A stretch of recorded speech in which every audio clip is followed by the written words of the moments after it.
Oh, Hello, is this Addie Schor? yes it is. How you doing, Jay? This is Jay Michaels. If I'm on the line, you're on the air for the Passion Pit podcast. Yay! Oh, So fun. it's recorded, so don't worry. How are you? Shayna Madel, welcome to America. Shalom. Thank you. Shalom, shalom. Congratulations. I'm thrilled you got, you have a contract with AAA, and I don't mean the place that handles my car, the Alliance of Alien Artists. Yes, I do, and I'm so thrilled. It's been a wonderful experience to work with them, and I'm good friends with Maya, the founder, and it was just such a lovely experience to meet this organization. They're really, they have a beautiful cause, so it's really great to work with them. They really are amazing, and they're so ambitious, and they're so heartfelt. It's really a pleasure to speak to Maya and all her people. Now, your rise is absolutely meteoric. You're not here that long a time, really, and you have done several productions. You graduated from AMDA. You're like it right now. Tell us about yourself. Tell our listeners about you. All right. So basically, I've been here now for 3 years. I moved here from Tel Aviv, Israel, 3 years ago. And yes, and I started going to AMDA, the American Musical and Dramatic Academy, which was a school I dreamt to go to since I can remember myself. And after I graduated in February 2018, I started working in the industry. I got to do musicals, plays, cabarets, student films, commercials, and whatnot. I've actually worked on many projects, which was a lovely experience. See, that's what I mean. It was like 2018, and then I looked at your bio, and I was like, what? It looks like you graduated and you just never sat down. Well, it's kind of, I think it's this fuel that international actors have when they come to the U.S. It's basically, you get this year after you're graduating from school, and you need to get as many credits as you can, and you need to get into the industry as much as you can. And for me, it was easy because I love what I'm doing, and so I didn't feel like I needed a break from it or anything like that. I just wanted to go from one project to the other project and just continue pursuing my dreams. It's not even about getting as many credits as possible. It's just getting the experience and getting to work with as many people that I can, and getting to know people from the industry that I think it's a wonderful experience to work with. So it was mainly about that. And I do think that once you're on top of your game and you go from one project to the other, that's the way to go. It's more difficult to take breaks, and obviously in this profession you can't guarantee work all the time. But I was definitely blessed with wonderful opportunities. Yeah. What's it like now? You performed in Israel also, yes? Yes, I have. Okay, so what's it like? There you are, an actress in the Holy Land, and you board a plane and you come to the hard-bitten Big Apple, and now you're performing. What's it like being a New York actor? From the point of view of someone who wasn't born here, what's it mean to be a New York actor? It's surreal. You know, there's the song New York, New York, and there's the quote, if I can make it there, I'll make it anywhere. Mm-hmm.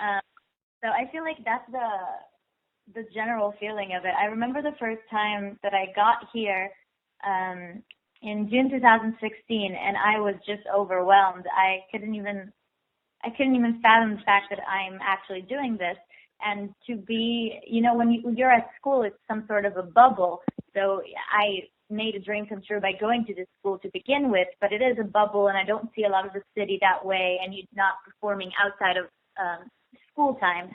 And when I finally left school and I started being on stages that I've heard of since I was 12, it was just surreal. It was just unbelievable. I got to perform in Theater Row off Broadway at the New York New Works Festival with a musical called Angels at Work, and that was my first time doing an off-Broadway show, which was amazing to be able to say that I was on a very known off-Broadway stage and that I performed in front of producers and directors from the industry, from Broadway. And after that, I got to perform in so many great stages like the Crane Theater, like the Green Room 42. And it's just, it's just amazing. I The can't Crane is really historic. The Crane is on the same block as the New York Theater Workshop and La Mama, so you were right there in off-Broadway history.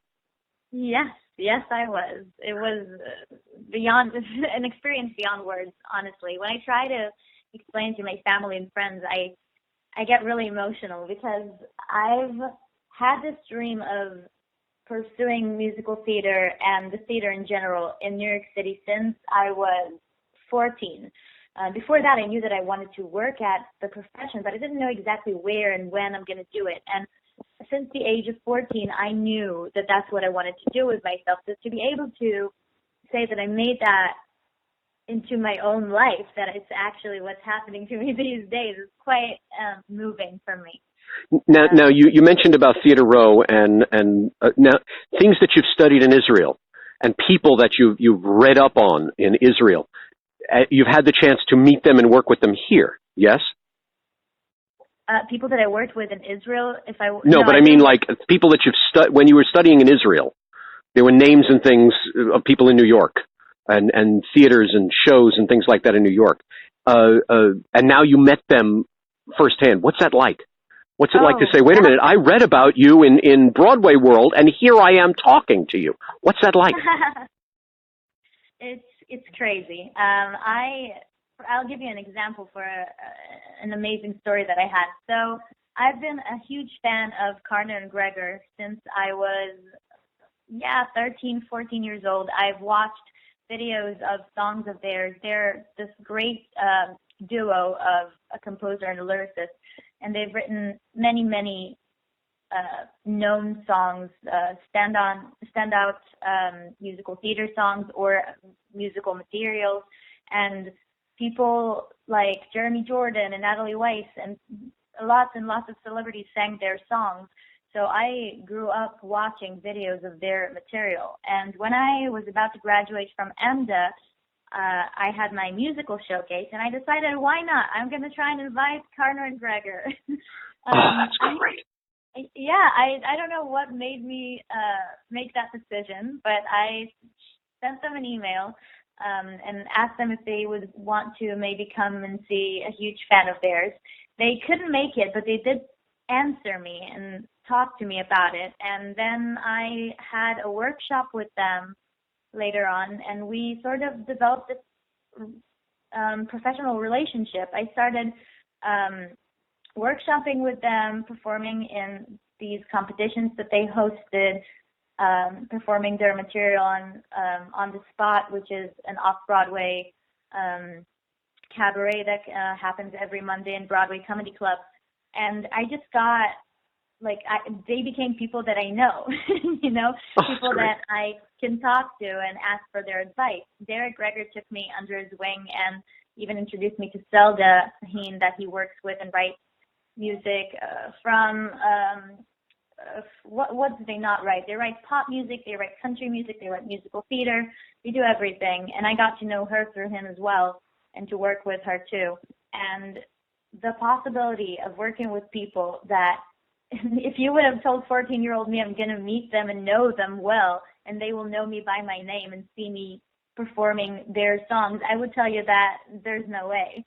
That it's too wild to even imagine. And there you go. And for me, it's just, you need to believe that things like that can happen. Are you a positive thinker? Need to believe. Are you a positive thinker? Are you one of those people that says, I want this, I'm going to do this, I'm going there, and that's it?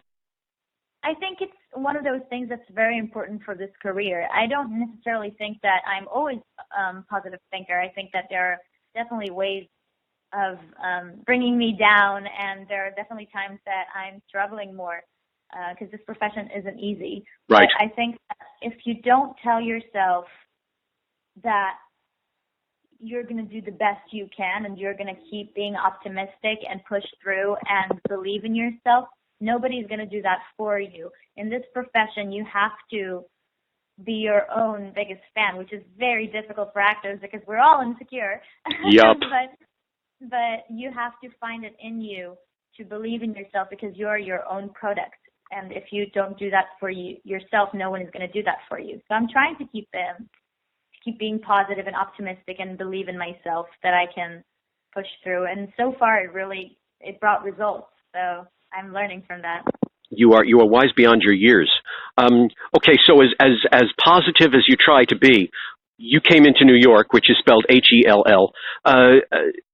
Any horror stories? Anything you came here and said, "Oh my God, I didn't realize that," and suddenly you're in the middle of some situation. Any New York horror story from when you got here? Well, you know what I always say? I literally talked about it the other day with this guy. We talked about how the relationship with New York City is a love and hate relationship. It's like you can't see yourself living any other place, but you can't stop complaining about living here. And I've had my share of weird experiences. I mean, the people here can surprise you. I've gone on subway rides with, there's a reason why there's a page on Instagram called Subway Creatures. There you go. There's a page called Subway Creatures because there are so many people that you encounter on the subway that are just wild creatures. I've had experiences where, people. I've seen someone naked on the subway. That was very fully naked at 2 a.m. on I think it was the 1 train.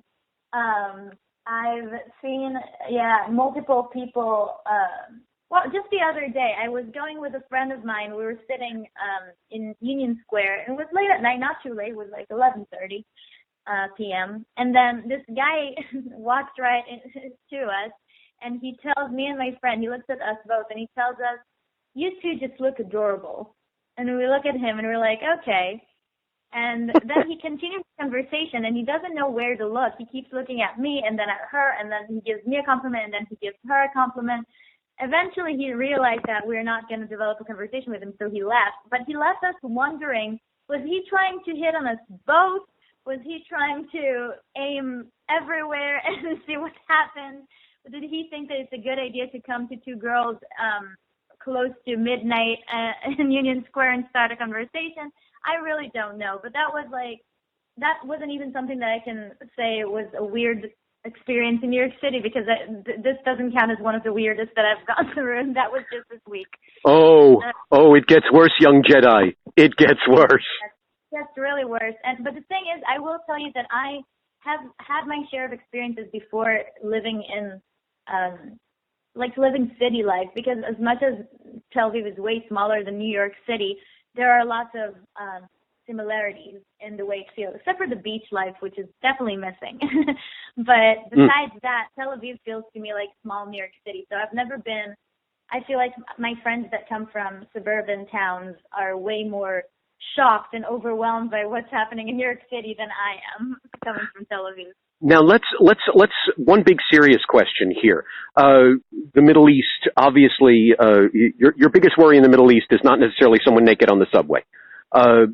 We read in the newspapers of so many things that go on in the Middle East.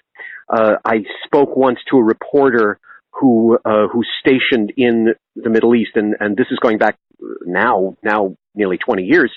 And someone in our discussion had asked him, he said, "Well, what would you call 9/11 in Israel?" And he just said, "Oh, Tuesday." And so we got a very serious feeling like it's dangerous there.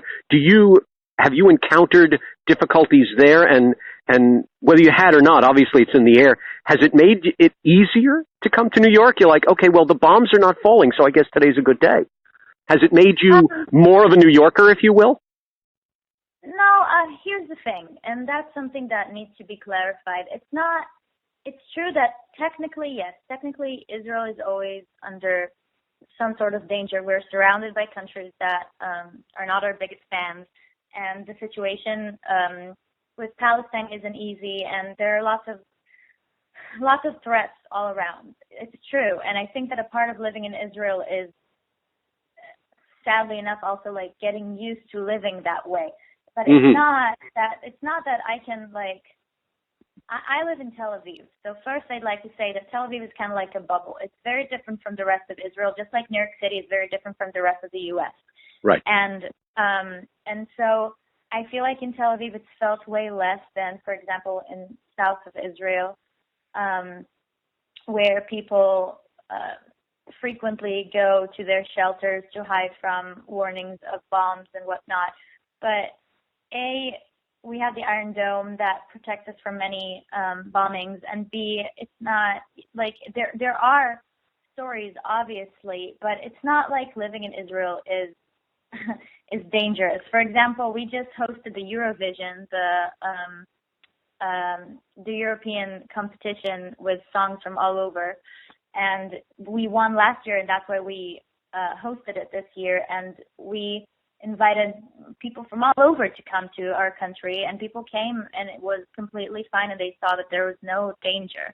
It's true that it can be dangerous, but it can also be dangerous crossing the street. Oh, and yeah.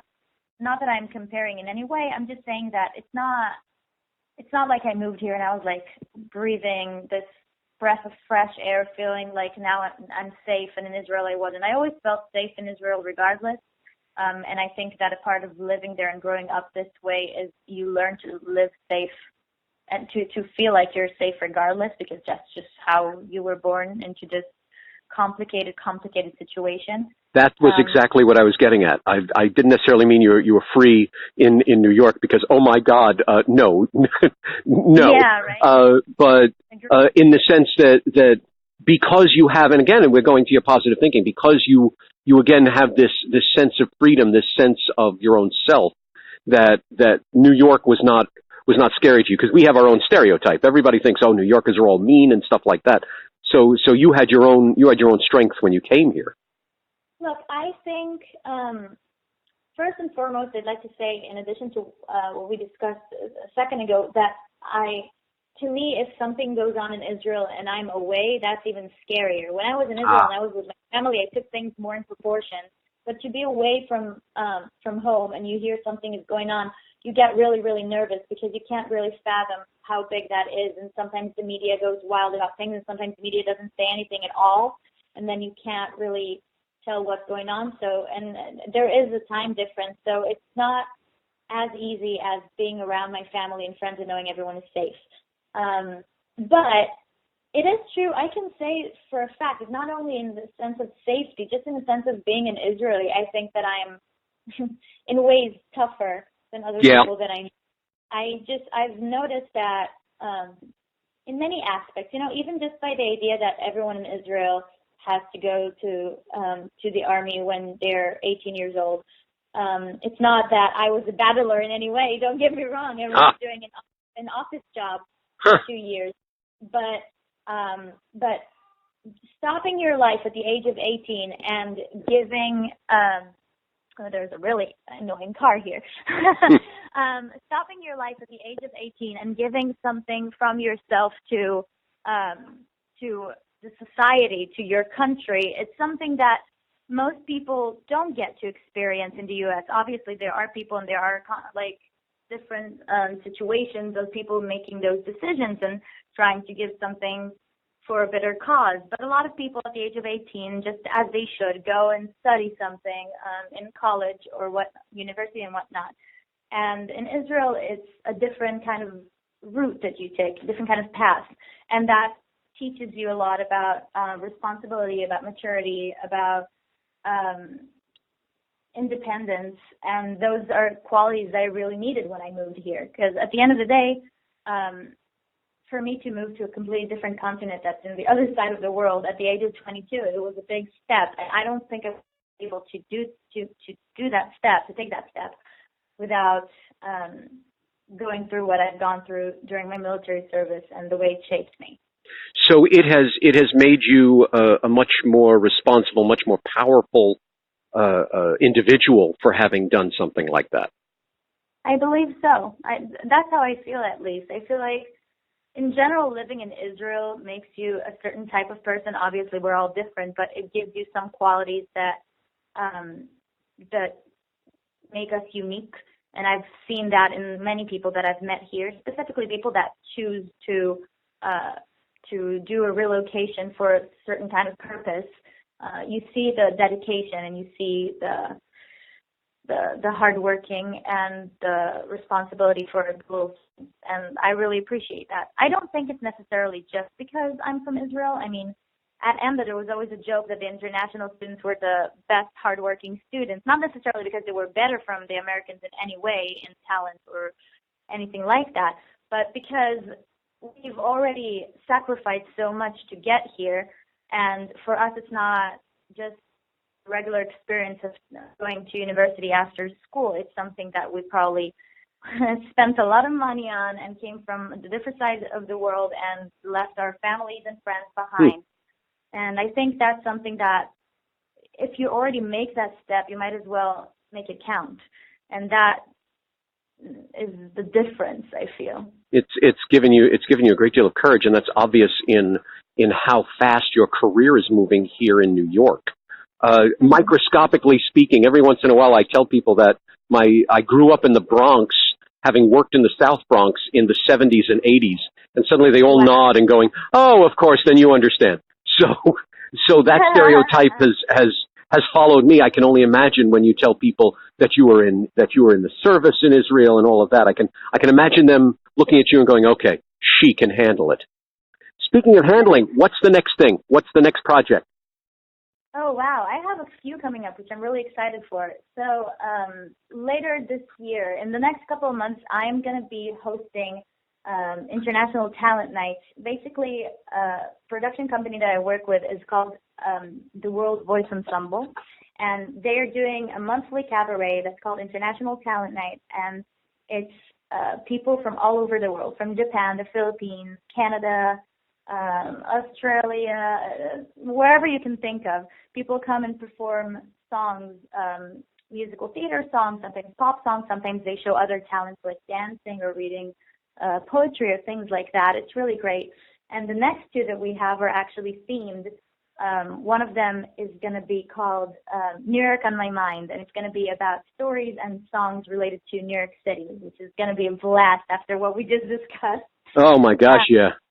All right. And the second one is going to be called Back to Roots, which is going to be an evening with Broadway tunes, but in the original languages of the performers.